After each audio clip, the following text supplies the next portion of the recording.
I asked if you're ready. Hey, what's up, guys? Hey, everybody, it's your boy Chris. Welcome back to the Off-Air Podcast. And with me always is John.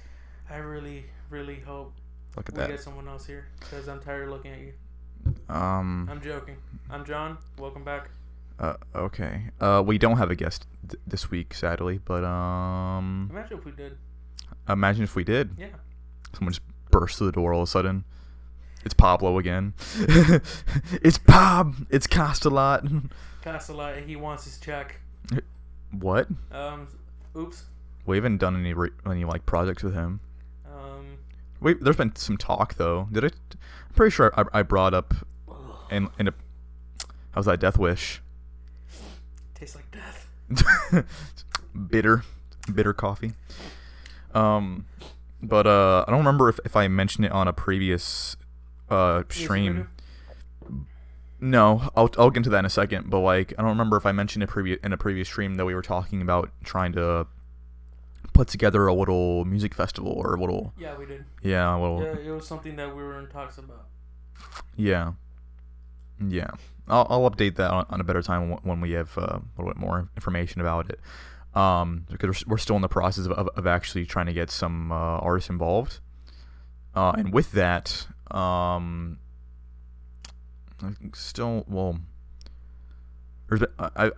been talking to Kosi recently. I've noticed. Because we're thinking about we're talking about doing a music video together, probably for his latest and most popular track he put on a Spotify and Apple Music, Playing With Me. Already has over 3,000 listens, and he has, last I checked, he had over 1,000 regular listeners, as well as he put out a mixtape or an album last year. So he's in the process. I guess he should be in the process of working another one, but aside from that, should be doing a music video probably on his most popular one, I would assume. But we still need to talk more about that, and I'll probably be meeting with him next week, hopefully. Hopefully get him on the show. But yeah, go on. This week I finally actually got a chance to listen to his music. Oh yeah. It's pretty good. It's rare for me to say I like newer music. Yeah, it's not bad. I mean, especially for someone so new to the game. It's really, it's all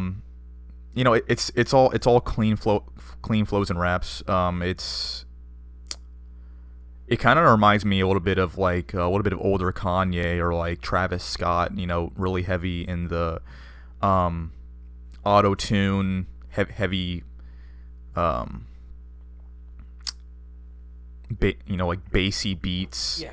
Nothing like muddy, just like clean, but like nice, almost like club style, dance hall style, bassy it's beats. Basically back to the roots. Yeah. I mean, this, like I said, I liked it because, especially since I've told you, I've been stuck listening to basically the legends of hip hop music. Oh yeah. Well, you got really into some '90s hip hop. It's like and some late '80s hip hop. Late '80s. Yeah. Early '90s. Yeah. Early 2000s. I touched a bit. Oh yeah, was into some like Ludacris, some stuff like early Kanye. Early Kanye, Ludacris. Yeah. Exhibit. Oh yeah. That's a name that you haven't heard in. Well, actually, I heard him brought up recently. It was something. Really? It was something about one of his tweets. I'm not gonna get into it. Oh yeah. Well. But yeah, Kosi, he's a Tampa rapper, new to the game. As well as I'm pretty sure he's playing football for USF. New to the game, gonna spit game while playing the game. But no, it's good stuff. I definitely check it out. Maybe I'll link it in the description. No, it's not a maybe. You will. Okay, sure. Yeah, why not? In other news, Niantic recently put out a new, in collaboration with Warner Brothers Games. They've put out a new Harry Potter game, similarly set up to Pokemon Go. I mean, obviously you're not catching things. So what it is that you're basically a Hogwarts student working part-time with the Ministry of Magic, and you basically just go about different research. So similarly to how in Pokemon Go you find Pokemon in the wild, in Wizards Unite is what the game is called, and you get to design your own wand, and you get to choose your house, design a profile picture and all that. In fact, there's even like an AR profile picture where you take a picture of yourself, and I didn't do that because I don't know. I think it's kind of cheesy and tacky. It's basically like a Snapchat filter. It doesn't look bad. Right. It's just not my taste, but you have the option to make a different profile picture with what they have. And you can unlock different customizables. But basically, it just like Pokemon Go, it requires you to like go out and play, and you find different I think they're like confoundables. Basically, you find different creatures, different magical creatures and artifacts in the wild, and as well as you encounter different battles with like say vampires or like rogue wizards and witches. And basically you actually swipe the different movements, or you draw the different movements for the spells to do different spells. I just got flashbacks to the Harry Potter games on. Exactly, yeah. Or like the game they put out way back to promote the Deathly Hallows movies. Okay. But this seems pretty fine tuned though, where it's not like it's not too repetitive, and it's not it's pretty intuitive. You can pick it up really easily. It's basically just as intuitive as like throwing a Pokeball in Pokemon Go. Is that you're literally just taking your thumb or your finger and drawing a the best picture. Thing, if we're talking about Niantic, I recommend just wait a week after the game comes out. It's already up pretty well. I mean, the only thing I don't like about it right now is that they don't have an equivalent to like Adventure Sync. Maybe it's because I have Pokemon Go on it as well. Probably not, but still. No, Adventure Sync is just that. Yeah. The application, right? The application, it spreads out for everything. Yeah. It's just I don't think they have it implemented yet. Yeah, they don't, but they do have something similar to eggs. What it is port keys. And I haven't opened one yet, so I'm not really sure exactly what you get from it. If it's different items, you can also collect different items that will make the game easier, as well as you can make the game more difficult depending on what wand you use.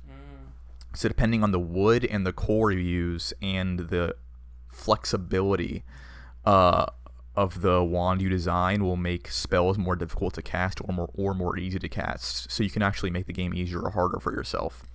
Can I use charcoal? No, but you can use ebony, or you can use elderwood, like the elder wand. No. The most difficult one. What's the most brittle item we can use? Oh, you can make a brittle wand. Can I just? That's like the most stiff you can make it, and that's the most difficult setting is to have a brittle wand. Tape a bunch of sticks together? No, no, you have to choose like a wood. It's a vast selection. The only cores obviously are it's dragon. I can't remember if it's dragon talent, like dragon claws or dragon scales. But it's dragon, unicorn hair, and phoenix feather. Phoenix feather is the most powerful one. Obviously, this one Harry uses. I believe it's gonna be scales, because that's usually the more. Probably. I don't remember what it is in the canon, and I didn't check. I don't remember what it was in the game, because I chose a phoenix feather. So the one I use is like a phoenix feather, and I think I chose black walnut wood. Ooh. Yeah, I don't know. The different ones have like different properties, but basically all it is like slightly affecting your ability to cast spells. It's a walnut. I don't know. It's a pretty cool game. It's not far off from like being as complete as Pokemon Go, but there's definitely some things that I'm sure they'll add to it to make it more interesting. But yeah, you collect items, you find different creatures and different encounters of battles, as well as they have an equivalent to gyms and Pokestops where you can buy and collect items, as well as you can do specific events and so forth. So it's pretty cool. It's a new thing on the App Store and Google Play Store if you want to check it out. By the way, we're not sponsored, but although I wish we were. Oh, I get that reference. It's true though. I know. Last week when we talked about E3, We talked about a little game called Spiritfarer. Yes. Finally, I looked on Steam and they actually have the page up for it. Yeah. So it actually gives a more description and then tells you the key details of what you can do. Spiritfarer is a cozy management game about dying. So I was right. You play Stella, the ferry master to the deceased, a spiritfarer. Build a boat. You build a boat, explore the world, and then befriend and care for spirits, and then release them. Basically, you can also play co-op in this game. Yeah. Where you play the cat for the actual for the main character. You spend time, chat, do some side quests for the characters. You build everything on the boat. You collect, mine, explore. Yeah. Everything's hand drawn. Oh, that's awesome. Which is amazing because the last couple games that we've seen that were hand drawn were Cuphead. Yeah. And you can tell it was hand drawn because all the animation is slightly rough, but that's what makes it better. Oh, of course. Yeah, I mean, hand-drawn games are definitely difficult to develop, and like we're at a point where it's becoming a little bit more. We're going back to that little retro era. Yeah, because it's become something really nostalgic, especially with like games like Cuphead that replicate like classic cartoons and so forth. But it definitely opens doors to like a lot of different ways we can create games, and could even create like a new standard for graphics in the future. Who knows? Yeah. It also says it has about 30 hours worth of game. Yeah. Oh my. Sorry. I just imagine like. Can you think about like in a actually really not so distant future? It could even happen as soon as like the next couple of years. I wouldn't be surprised if it does happen in the next couple of years, but it would be awesome if like we get like extremely detailed hand drawn and hand painted games similar to like think about the art style and quality of like really high budget animations such as like Studio Ghibli or Your Name, or there's even some animations that even though it's all hand drawn and hand painted, it even parallels that of real life like live action cinematography. You imagine seeing that in a video game? Oh god, no! That you know how much money. Oh, it's gonna be expensive, but like in terms of like our capabilities to do it, it could happen in the next couple of years. It could. It's a crazy thing to think about, you know. That would definitely change standards for graphics, especially for like AAA titles and so forth. No, yeah. That just reminded me of the old. I keep forgetting what company it's called. The ones that did Wallace and Gromit. Oh yeah, the claymation style. Claymation. Yeah. There's a movie. It was stop motions. Yeah. There's a movie they did where it's pirates. Mm-hmm. At the end credit scene, they're like, "Man, that was awesome. Do you just wonder what happens from here on out?" The main characters are breaking the fourth wall. Yeah. I don't know. It's like, I mean, no. Do you mean, you know how much they had to pay for these guys to animate me doing this, and immediately you see like basically the phantom image of the animator hand moving the character. He's like, yeah, or doing this. He's like, yeah, I don't know. Maybe it's just my imagination. I'm like, I keep forgetting how much time it takes animation by hand. Oh yeah, it's insane. And then now we got technology that does it by CGI. Yeah, can you imagine how it was for like in the first 2 seasons of South Park when they actually did everything in paper cutout? Why do you think Disney had an entire artist farm? Mm-hmm. And then I don't think, because stop motion claymation is such a big art style, I don't think it's gonna go away. But yeah, definitely CGI is just because it's almost equally, if not sometimes cheaper, but like it's sometimes equally as expensive. But you're taking out a lot of labor, you know. But at the same time, yeah, stop motion and claymation is such a respected art form. Some studios are still gonna do it for a long time, I'm sure, maybe even forever. Speaking about respected, that's pretty specific. But go on. We're gonna talk about a company that's not respected. Oh, okay. EA. Oh. Did you hear what they said? No. Oh, so Please enlighten us. The latest news. over the last couple years, we had the issue with loot boxes. Yeah. How the United States and Europe already banned the idea of that kind of mechanic. Right.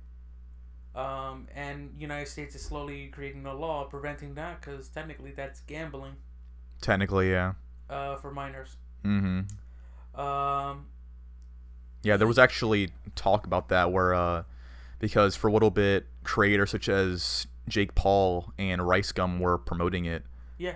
And there was a lot of controversy about that, like months. I think this was actually last year. And when I think about it, so it was quite some time ago they were talking about this. But because, a large amount of their fan base, especially Jake Paul, are children, that they were basically selling this. They were inherently selling this thing towards kids. And yeah, it basically is just gambling. And so that's how it's getting banned in so many places now.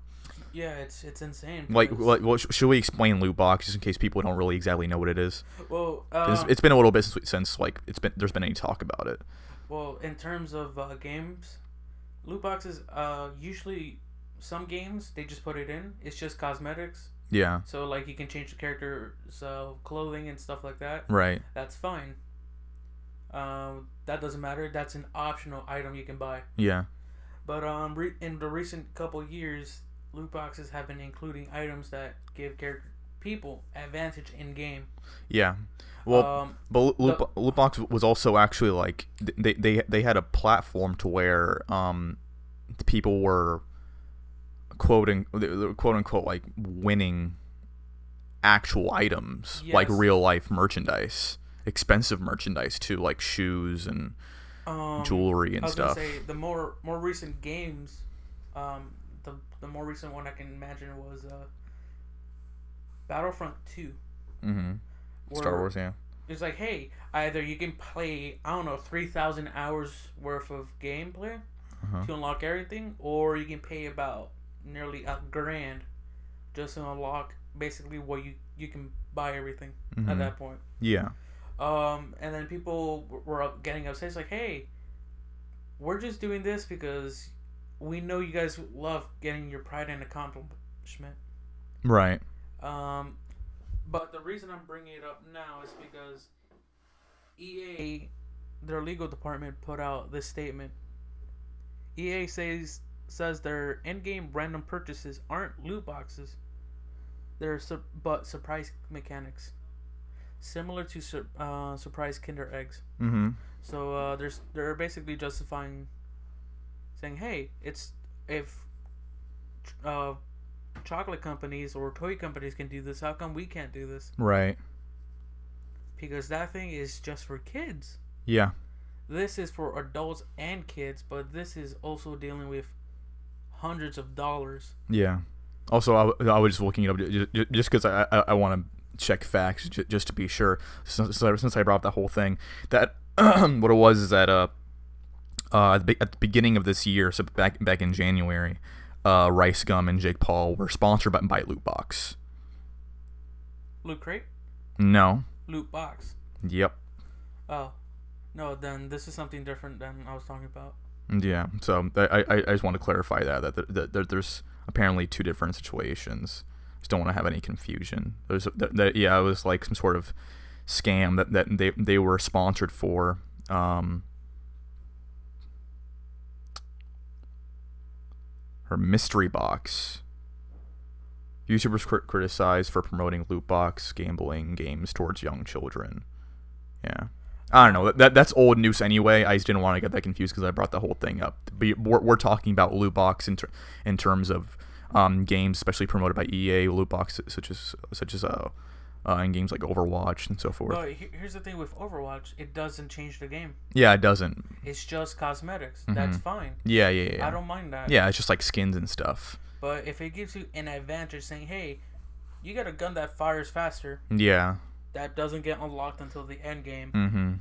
All right, that's kind of like pushing it. Yeah, it is. That's really changing the playing field.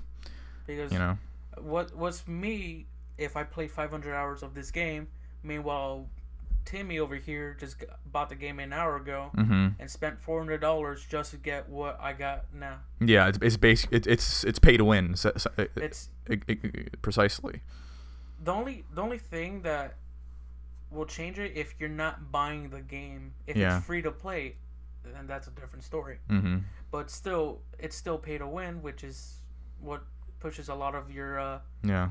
audience and consumer base away. Yeah. Well, it's pay to win, but at the same time, like you brought up earlier, it is also like gambling in a way because you don't really know what's in the box when you get it. It's People will just spend a ton of money in order to get good stuff that they can use as an advantage when when previously loot boxes would just be something that like you said, it would be cosmetic. You can get skins for different characters and so forth, like in Overwatch, but that's again with Fallout 76. They first started with their online store saying, hey, we're just selling cosmetics. Yep. And then they did an update around the end of January, Mm-hmm. where for a week, if you bought these certain cosmetics, they will give you a boost in your health. Wow. So Yeah, that's the one enchanted items. Yeah, no, just for that 1 week. Yeah. Didn't, because you were telling me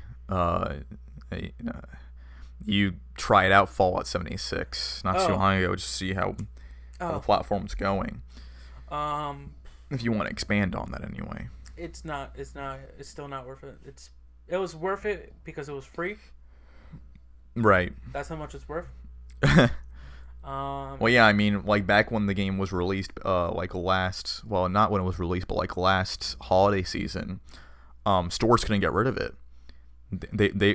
They could not get rid of these copies in their stores. What really caught my attention, there was even photos of copies of the game being taped to PS4s and Xboxes.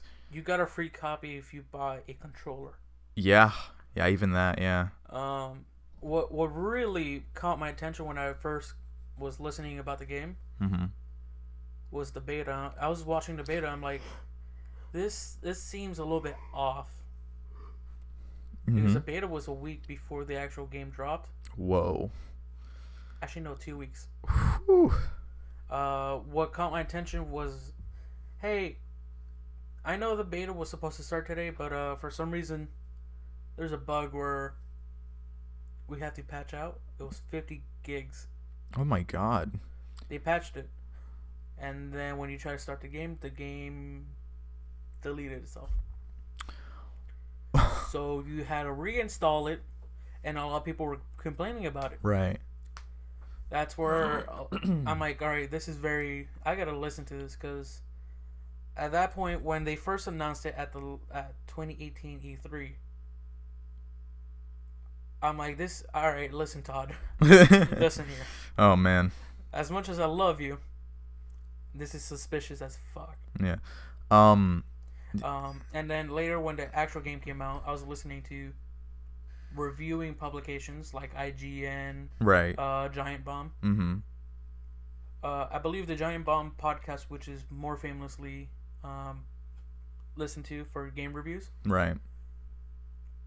I believe the lead editor says no one wants to play this game. They don't want to touch it anymore. Mm-hmm. I don't want to spend another 30 hours playing this fucking game either. Yeah. This is how bad it is. When you opened it recently, was it still full of bugs? Within 5 minutes, my game was locked up. Oh. Wow. I went to go to basically armor workbench. I'm like, you know what? Let me go back out so I can start scrapping my items. Mm-hmm. As soon as I stepped out of the armor workbench, my character froze in place. Oh, great. It wasn't a crash. It was a soft lock. Oh no. Even that. I mean, and then the only way I got out was teleporting back to the original vault, and then had to walk all the way back to that same place. Meanwhile, just for like basic crafting because processes. that area that I had to go to was basically for the main mission. And then he's like, "Hey, you want to teleport over here? It'll be 7 caps." Oh my god. I'm like, there. I have not seen a single cap in this fucking game yet, and you're charging me. That's ridiculous. Yeah. That doesn't even make any sense.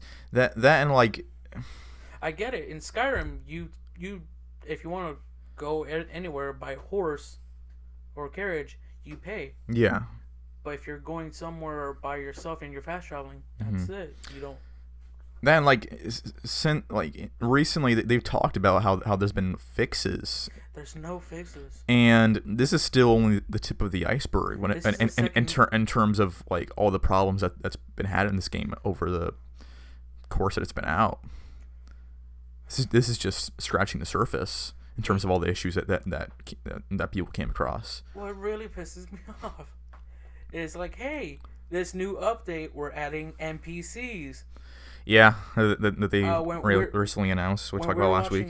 When we were watching the E3 conference with our friend Angel and Joey, Right. they're like, wait, what do you mean they're adding NPCs? I'm like, oh yeah, no, it's empty. Game's empty. Yeah. The only NPCs you interact are enemies. Mm-hmm. The main quest giver are just holotapes. Yep. Yeah. That was a weird thing. There wasn't really like actual people. There wasn't NPCs outside of just people you actually fought. So quest lines were. There's a few actual NPCs. Yeah, but like in terms of like a. They're not human. They're what's called Mr. Handies. Yeah, and even so, like in terms of a Fallout game, I mean that in and of itself just is just incomplete in a playing style. You know, like in terms of completing quests, you're not spending a lot of time talking to people. In this game, instead of the bandits or thugs that you run into the regular Fallout games, right? They're replaced with these guys called the Scorched.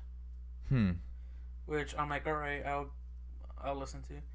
It's just, it's weird. All I'm saying is this game is, as much as they say they fixed it, it really doesn't add up to anything. Mm-hmm. Game's boring. End game is achievable early. Wow.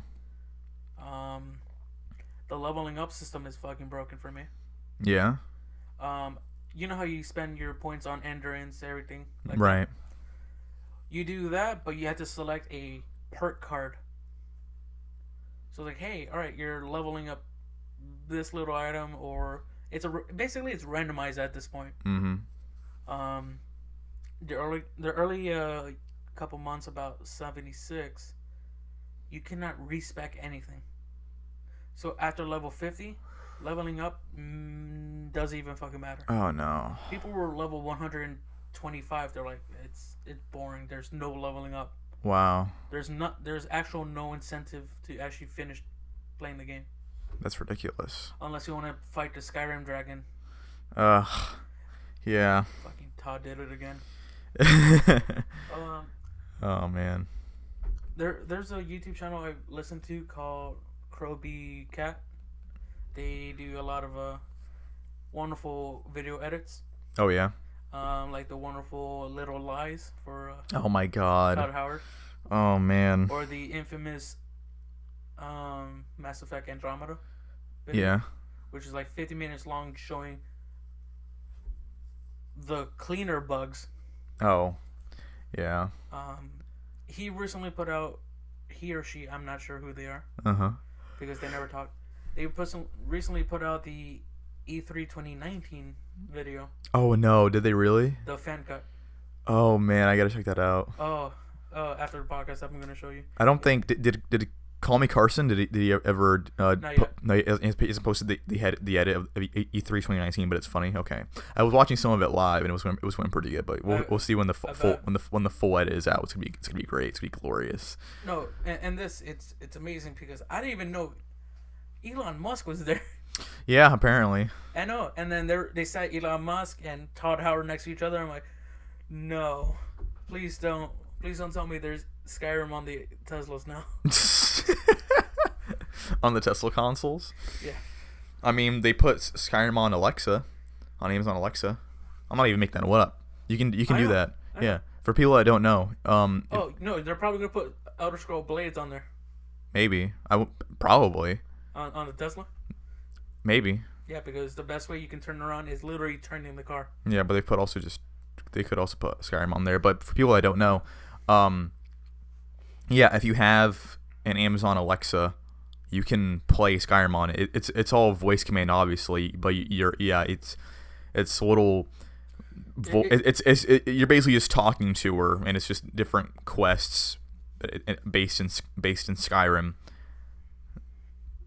Yeah. So yeah, you can play Skyrim on Alexa. The latest release of Skyrim, the latest version of Skyrim. I'm surprised because this year they didn't put one out. I'm scared. I'm surprised that they didn't re-release Skyrim for how many times has it been done now? 5. That's it? Xbox 360, Xbox One, PC. Well, they released it twice on the original because of Legendary, the Legendary Edition. No, and then yeah, they remastered it. Yeah. And then we got it for the Switch. Yeah. PC. And now on Alexa. Yeah, so 5. Oh, so wow. Hold on, it's first generation. Well. Twice on first gen. First gen. Second gen. Switch. PC.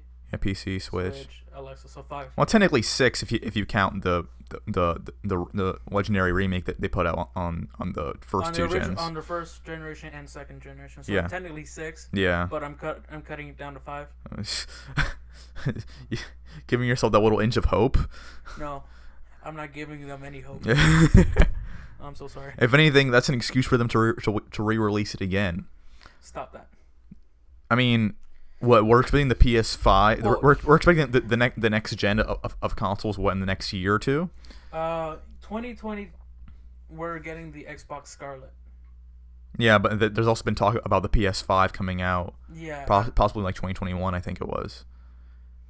What do you think will happen first? Will it get the new Elder Scrolls, or they get a re-release Skyrim on the next gen? Possibly both. No. Valve is gonna finish putting out that new game they just finished putting out. You think Valve is gonna make another game finally? They actually did. What? Yeah. Elaborate. All right. Well, I was watching the wonderful. It wasn't wonderful. PC conference for E3. Oh yeah, I heard that went terribly. It's a fucking shit show. Oh my god. I'm being honest. I heard it was really really bad. It was sponsored by Epic Games. Oh right, of course, the Epic Games Store. Yeah. It's all they. You know how when I try to make jokes when we're our friends. Yeah. And they fall flat. Sometimes, yeah. Imagine that, but it's always flat. That was the conference, like every single one. It's like, oh. Yeah. What? Yeah. Oh man, that's terrible. That's not even a conference. People were just sitting there like, why are we here again? No, like, because during the regular conferences, you hear a lot of people clapping. It's because those people are also paid. Some of them are paid. Some of them are actual genuine reactions.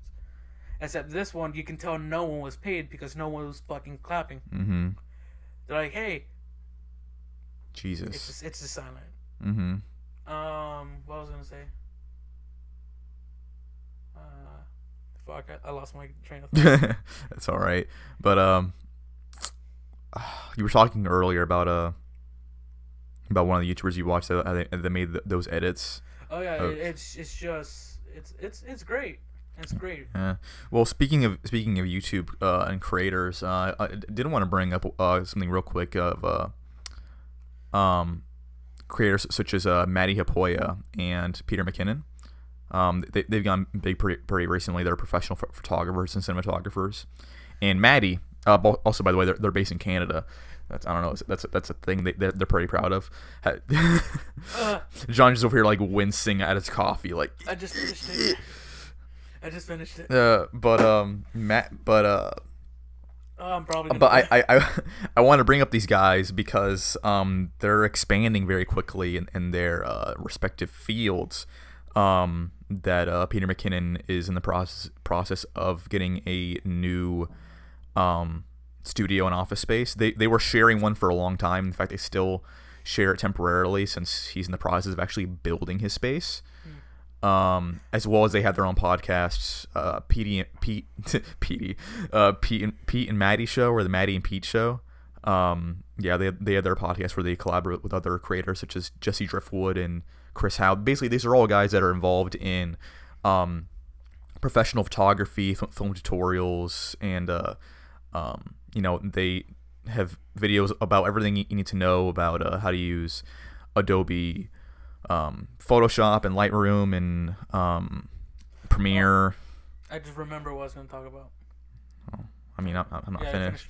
You finish up. But the thing I wanted to get to is that meanwhile, Matty Hapoya is he's doing daily vlogs now, and I just find this interesting because daily vlogs are something that a lot of creators got into a few years back, only for a lot of them to get burnt out. I mean, a lot of these creators are still making content, but no one really does dailies anymore. Casey Neistat was one of the biggest ones. I think he was the first person to do it. Or at least I'm pretty sure he was the first person to start vlogging. But he was doing daily vlogs for a long time. And since then he stopped, respectively. I mean, he has his business running and his family and all of that. At some point, burnout happens. It gets really overwhelming. It's creatively exhausting to be creating content every day, and he has to film and edit a video every single day. And for some people, for me actually, because I did daily for a little bit, my content was suffering because quality was going down, and because just for me to make time. I mean, obviously, I have other things going on because I have work in school, and not everyone has that. Luckily for Matty, he has, his platform is basically his full-time job as a creator, and he has his website, as well as he has an editor that he works with. So, I don't know. I just think it's pretty ambitious to try to bring back daily vlogs. I want to see if some other creators probably hop back onto that bandwagon, because that could be I think it'll be kind of a big change in the YouTube scene to bring back daily vlogs, only because I feel like so many people did it only to stop doing it. It's like, I'm not sure what example I want to use. There's some YouTubers that I watch that they usually, when they do their daily vlogs, is only during 1 month. Oh, really? What's it called? Press Hard to Continue, or Dodger. Oh yeah. She does it for Christmas. That's right. She did do that for a while. Yeah. She does it for Christmas, or another YouTuber called Tina Dayton. Yeah. Who's gonna be the wife for Brown Man or Ray? Oh yeah. She does it for Christmas. Yeah. I guess seasonally it makes sense just because that's really busy anyway. Both of them are running companies. Both of them are doing stuff. Yeah. Tina runs basically the merch shop for her husband. Yeah. Or Dodger runs her coffee business. She works on a podcast. She does video editing. Yeah. And then now she's raising a kid.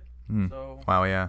But what I want to get at is that, like, we're entering a new era of creators and just of media. It seems like there's like a new type of career to be a internet creator now that we're even involving ourselves in right now, as we speak. But like it wasn't that long ago where, let's see, like it was like 10 years ago where there was only a handful of people on YouTube that actually had over 1 million subscribers. Yeah, there's only a handful of people that had over 100,000 subscribers, let alone 1 million. Yeah, if you had over 100,000 subscribers, you're like, whoa, you're very popular. And then someone you were like one of the first people that was YouTube famous, but now there's thousands of people that have that amount. And then the first person that hit 1 million is like, whoa, this is a number we weren't thinking about. And now here we are. 10, 52 million subscribers. Try 70, 90 million subscribers, and you're in the realm of PewDiePie and T-Series. Yeah. I mean. But yeah, we're in a new era where a lot of people who grew up with YouTube are now getting a shot. Yeah, they're getting involved in it. They're getting a shot to get themselves fully immersed in it. And there's now, with the development of the internet and tech, I mean, there's so many different areas that people can involve themselves. You know, you have you have vloggers, and even in that category, you have subcategories of people involved in different niches, such as fitness or food or skateboarding or gaming or sports, just to say a few.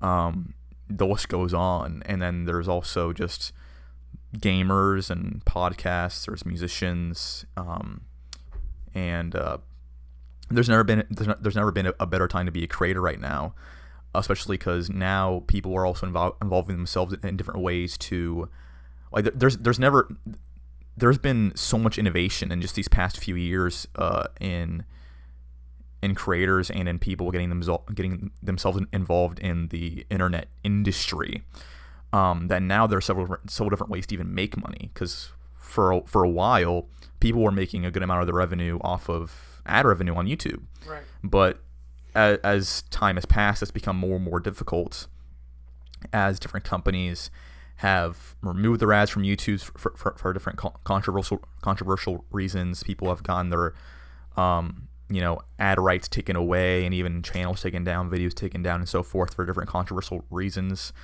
And as well as now it's more difficult to become a big creator, as well as it's more difficult to actually even apply for YouTube AdSense, because now, as of this year, a creator is required to have a minimum of 1,000 subscribers in order to even apply for YouTube AdSense to be a YouTube partner.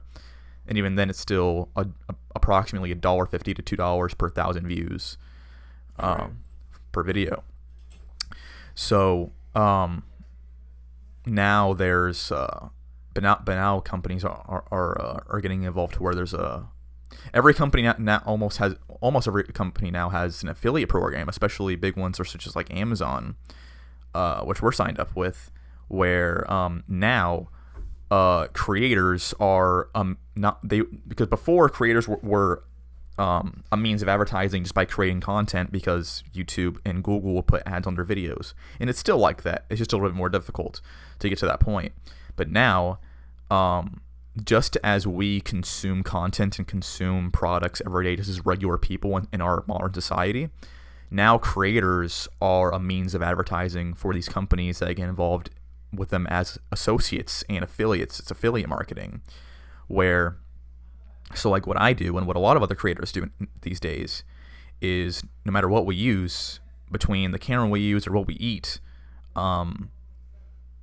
we now get commission for just as far between whether it's just the click of a link or sales of product. Obviously sales, you get a lot more, and depending on what you sell and how, you'll get higher commission.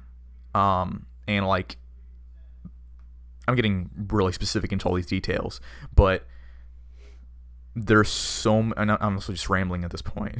Yeah. But there's so many different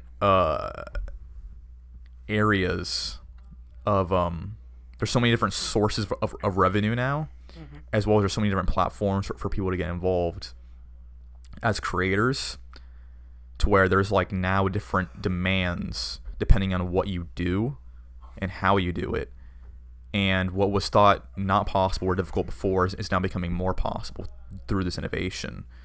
So like, it's just interesting seeing this evolution of creation. I don't know how I got so far into that. What did you remember the thing that you were going to bring up? Yeah. Because I went on for a while. Go ahead. Sorry, I started like getting cross-eyed. I'm like, all right, this is. No, I'm sorry. I was getting pretty into those details, just trying to get to my point. But all right, go ahead. The reason why I brought up the wonderful, it's not wonderful, E3 PC conference, mm-hmm. was Epic Games announced a game called Auto Chess. Okay. I know nothing about it. I'm gonna be honest, I know nothing about it. What I think is just a chess game. Yeah. But because of this, Valve had a reaction, and immediately they put out a beta for a new game. Okay. Called Dota 2 Underling. Whereas basically, I guess it's the same concept, but with the Dota characters. Right.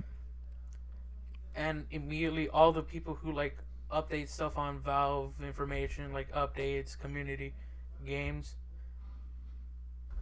It basically set their entire room on fire. Like, there's a new game from Valve and no one talked about it. Yeah, I mean, what? It's basically like the SpongeBob scene is like, delete everything, set everything on fire. We gotta figure out. It's been a long time since they've actually put out something, man. So I mean, people have mostly been waiting for another Half-Life or Portal, which I mean. I'm just waiting for a new update for Team Fortress. Oh, yeah, there's that too. They're like, hey, yeah, we're gonna put out the Pyro update.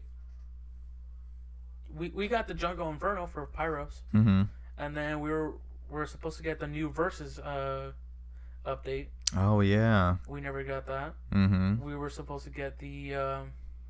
We just haven't talked about Valve in a while in general. We haven't gotten the Christmas updates. Wow. We didn't get those last year. No. It's been a while since I played Team Fortress 2. Actually, no. Now I mention it, we didn't even get the Spook Fortress, the Halloween update. So the game isn't being updated. No, it's because all the resources have been allocated somewhere else. Huh. Either to the VR setups or somewhere else. I see. I know they've been working heavily on the security updates. We're probably going to get, within the next couple months, a major update to the client. Which is shocking because, as much as I love the client, they recently updated it a year or two ago. Yeah. And then now they're going to re-modify it. It's very interesting that there's some movement from Valve. Because right. I know they switched over to a new office building. I think I believe a month or two ago they finished releasing the Valve Knuckles. Oh yeah. For the VR setup. Yeah, that's right. Yeah. Basically, they re-updated their controllers where you strap it onto you, and then when you move your fingers, the actual controller senses your movements on the fingers. Yeah, and it translates immediately into VR, so it looks like you're moving your hands in real time. Yeah, exactly. It's really intuitive. It's also pressure sensitive. It's crazy. Yeah, it's I know Corridor Digital, their game company Node. Yeah. Is working on a game called Boneworks, where everything has to work immediately with your line of control. Wow. That's crazy. Like, how long ago was it that like we were even talking about like VR just being introduced to gaming? It's like what, 4 or 5 years ago? Yeah, 4 or 5 years ago. They're like, yeah, we're when like the Oculus came out and it was just like a big thing. It's like, wow, we can actually design games for this now. You're like, oh wow, it's expensive, and then I was like, hold my Half-Life. And then they're like, yeah, they announced we're working with HTC Vive. With HTC, the company. Yeah. They put one out, and it's like expensive, but it's the monitors on the actual visor were 1080p this time. Yeah, it's not even just that though. I mean, there's a VR headset for everything now, for every console, for our phones. I'm still waiting for my Virtual Boy. You think Nintendo is gonna get involved in again? I guess they could. Actually, there's been theories about that, about the Switch being. No, you know what I was referencing, right? What? The Virtual Boy. Yeah, I know about the Virtual Boy. You know there's actual. I don't really want to talk about it. You know there's a game made for that. There was several games made for it. And someone actually has them. Yeah. There's also an arcade version of the Virtual Boy. Yeah, that's what they got. It still didn't sell. No, fuck no. Game Grumps has they have an arcade Virtual Boy in their office. Yeah. As they well. don't use it. Yeah, as well as the guy with all the games. Angry Weirdo Game Nerd.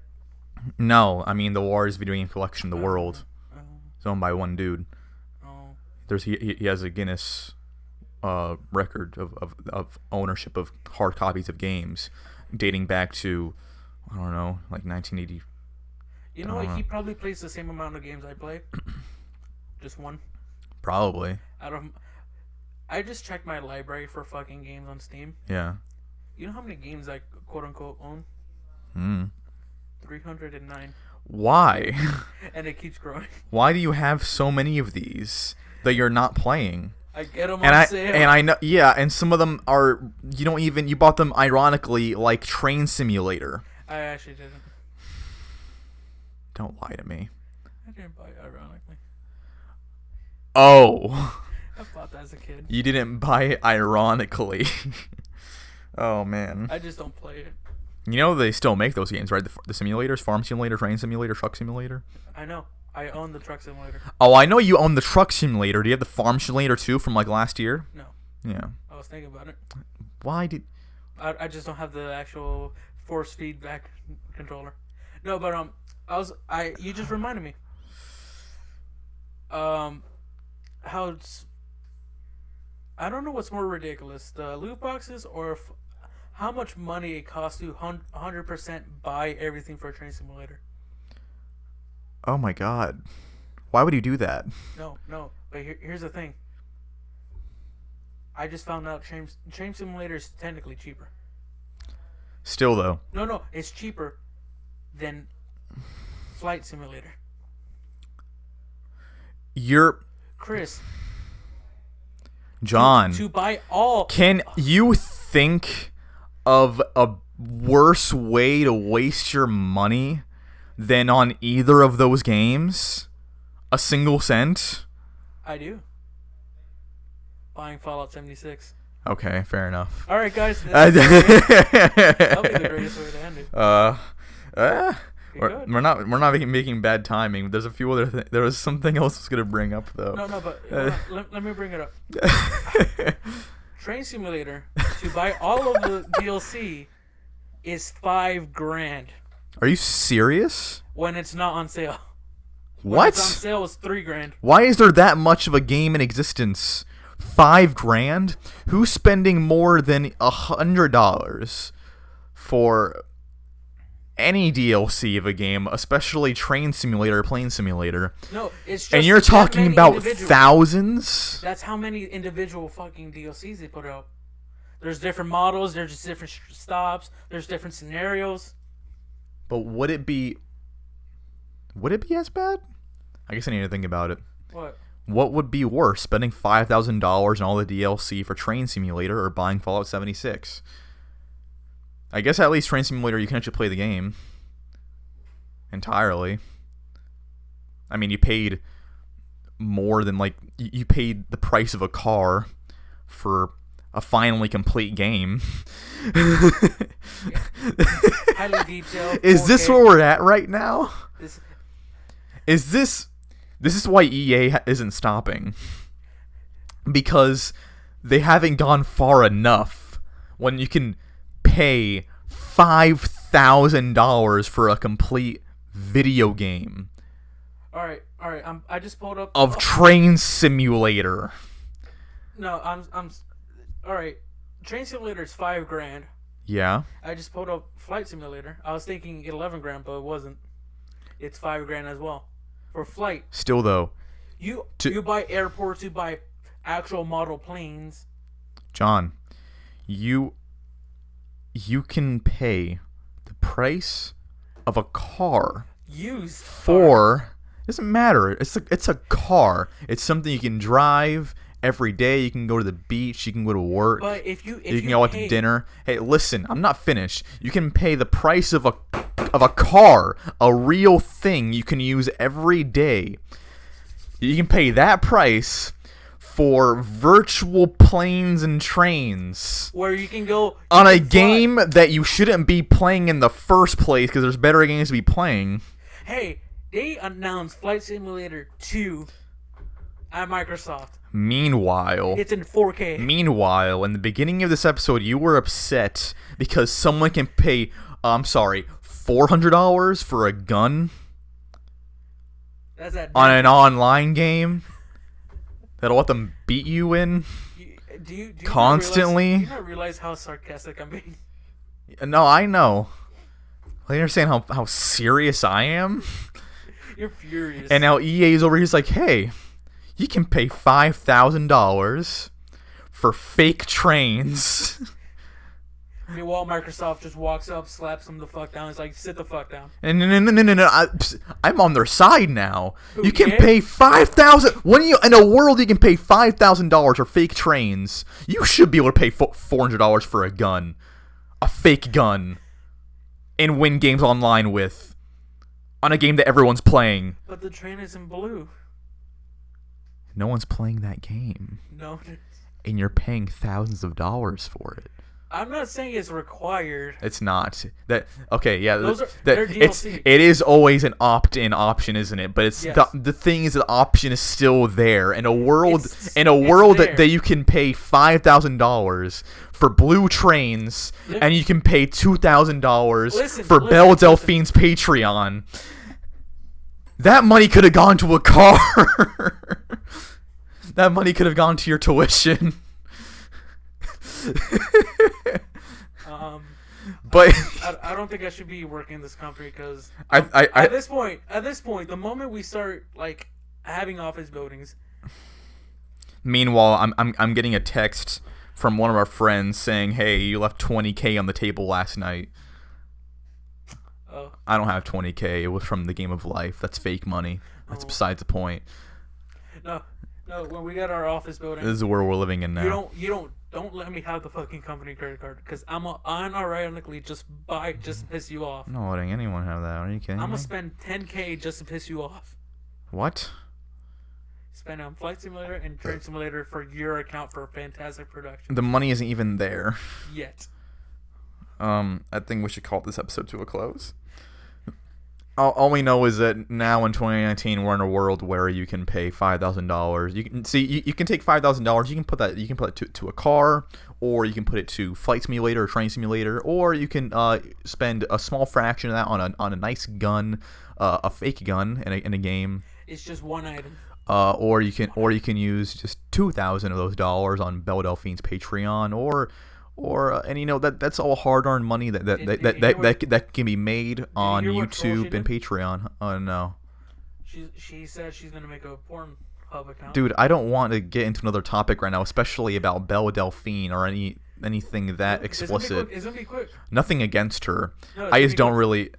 Okay, She's like, hey, we're not even on title screen anymore. But yeah, go ahead. Oh, she says, hey, for 1,000,000 likes, I'll make a Pornhub account. She did, and it was the biggest troll. I'm sure it was. You probably just like Yeah, waited the camera and. I didn't watch it, but from seeing everyone's reactions, like, oh, you just went too far. I'm like, so it was a troll.